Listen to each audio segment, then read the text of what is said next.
Hi, thanks for stopping by my channel. I'm Ghost Prime, and we're going to look at Energon Rodimus. This figure came out in 2004 and was part of the Energon line and the Energon cartoon, which was part of the Unicron trilogy.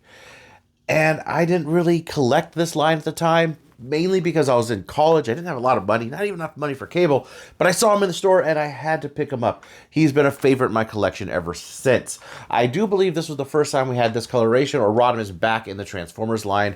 And I saw it and it just was really, it's always been a real eye-catching color. So I had to pick it up.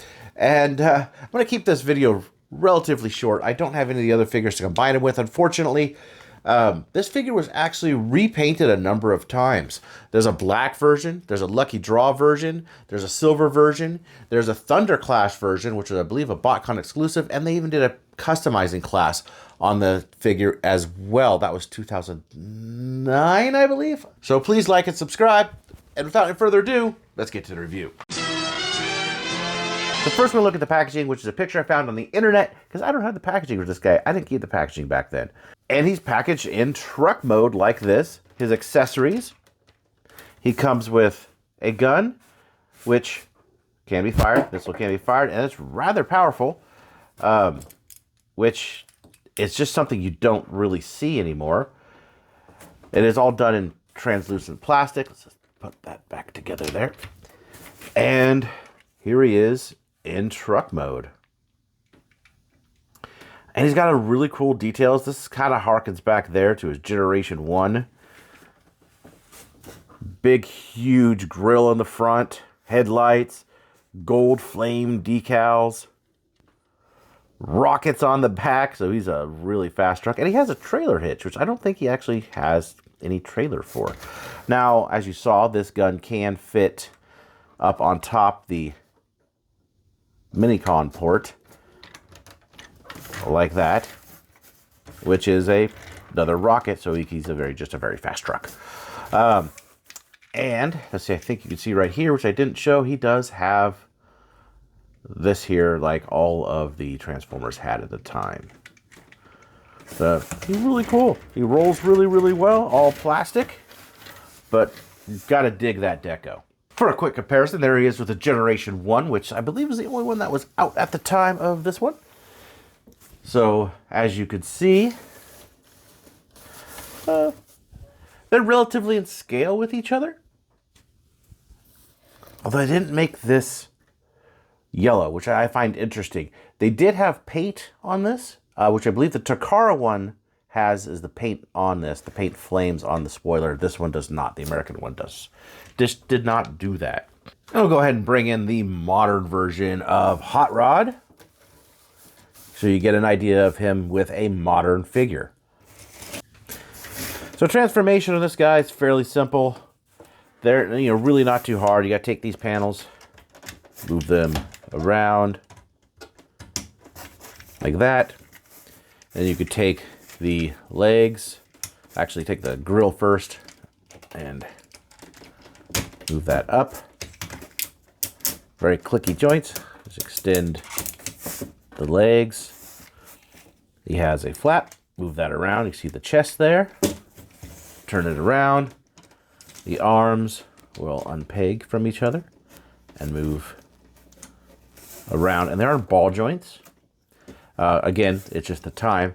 Now the head is unique. As you can see, the head fits inside this groove here. So when you move the arm open, you have this part of the head, and you have these two little pieces. You move this piece straight, and then the head goes like that. And then from there, you take the arms and peg them here, twist them around. There's a little flap here. Open that. Well, you could twist this, I guess. Twist that around, get that out of the way first. Move the flap up. Hand comes around. Flap comes back down. Same thing on this side. So you got the spoiler. We'll go ahead and just get that out of the way. Move that flap up. Arm comes around. Back down. Get that out of the way. So, one more thing, which is in the cartoon, but it's not necessary when he's in this mode, is you have these giant heel spurs. So move those out. And there we have Rodimus in his robot mode. You could go ahead and place his cannon in his hand. Either one will work. And he's done. Let's get up close on him. And I really like this head sculpt. I think it's a really nice, beefy head sculpt. It's got some nice gold paint with the Autobot logo, some like metallic teal showing up there. Giant toes, orange hands. And the back is kind of clean, but you could really get an idea of just how long his legs are. I think most of that is for the combining gimmick. But, I mean, I think he looks pretty decent. And he looks just like the cartoon model. They are exactly, I think they maybe use the CAD in the CG. I don't know how they did it, but he looked real close to the cartoon model. All of these really did.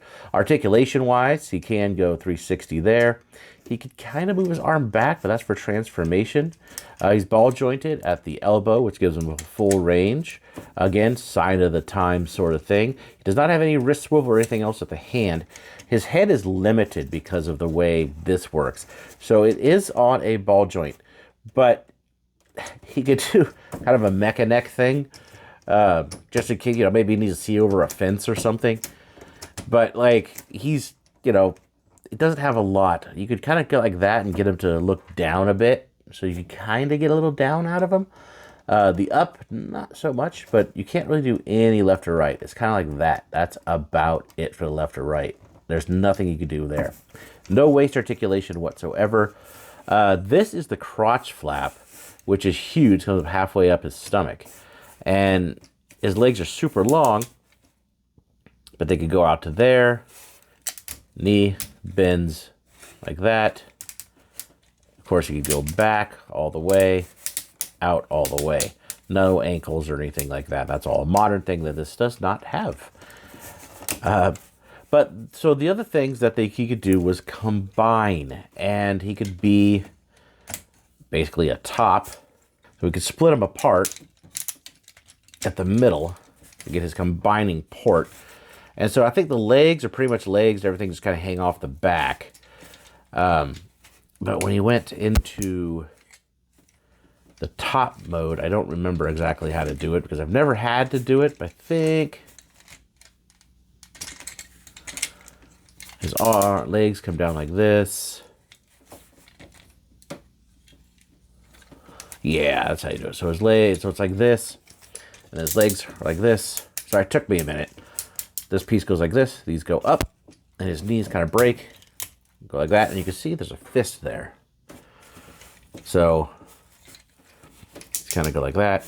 And then move this there, like this. So that's where you'd connect prowl to. Take the head. Move that up. Twist it around. Comes back down. And we all know the story from Clerks. Wow, we really made it. Yeah, but at what a price. Put his fists away, kind of move him at his shoulder, take the gun out.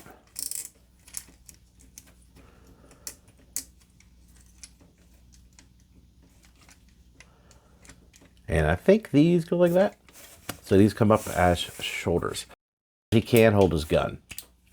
I was never too big a fan of the combining. I think it's kind of cool, but I'm not too big of a fan of the way they implemented it because it's really limited articulation, and this looks kind of silly.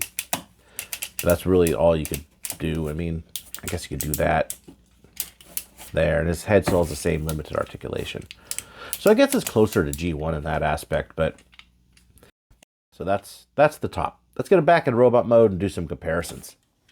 And first up for comparison, we have the Generation 1 Hot Rod again. And you can see he's fairly the same height. He's a lot more bulky, though. But fairly the same height. I do kind of miss the wing in the back. Next, we have the Studio Series. And again, same height. Again, missing the wing out here. But he's got it on his face. So I guess that's a consolation prize. So for the time, he was sort of one of those outliers. It was G1 again, and these days, it would just be like, another G1. I understand that. But at the time, it was cool to see. And he's an interesting figure, especially with his combination gimmick. And he turns into a truck. It's kind of cool. I mean, his proportions are wonky, and he's funny, and it's just a real sign of the time. Do you have this guy in your collection? What do you think of him? Let me know in the comments, and I'll see you in the next review.